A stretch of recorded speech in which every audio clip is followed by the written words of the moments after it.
پہاڑوں کے درمیان بسے ایک چھوٹے سے گاؤں میں ایک بوڑھی خاتون امینہ رہتی تھی۔ ہر رمضان میں وہ طلوع فجر سے پہلے اٹھتیں اور اپنے خاندان کے لیے سحری تیار کرتیں۔ عمر اور کمزوری کے باوجود وہ اس عبادت کو کبھی نہ چھوڑتیں، کیونکہ وہ اسے اللہ کی رحمت تلاش کرنے کا ایک مبارک وقت سمجھتی تھیں۔ ایک رمضان کی رات گاؤں پر ایک شدید طوفان آیا۔ ہوائیں چلنے لگیں اور موسلا دھار بارش ہونے لگی۔ امینہ کے گھر والوں نے انہیں آرام کرنے کو کہا، لیکن انہوں نے سحری تیار کرنے پر اصرار کیا۔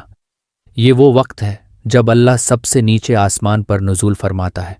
انہوں نے کہا، میں کیسے سو سکتی ہوں جب اس کی رحمت اتنی قریب ہو؟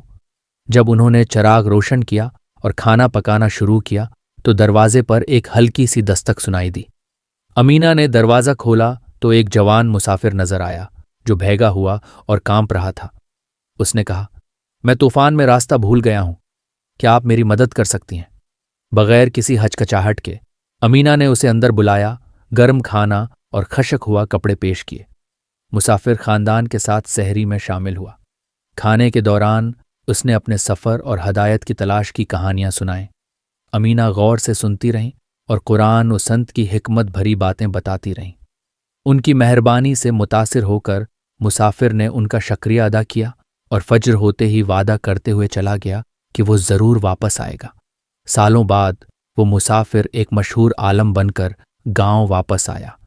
اس نے اپنی زندگی علم پھیلانے اور دوسروں کی مدد کرنے کے لیے وقف کر دی تھی، جس کی تحریک اسے اس طوفانی رمضان کی رات امینہ کی بے لوث محبت سے ملی تھی۔ اس نے امینہ کی قبر تلاش کی اور ان کے لیے دعا کی۔ آنسو اس کے چہرے پر بہہ رہے تھے۔ بعد ہے میں امینہ کے گھر والوں کو پتہ چلا کہ سحری تیار کرنے اور ایک اجنبی کی مدد کرنے کے ان کے چھوٹے سے عمل نے ایک دیرپا ورثہ چھوڑا ہے۔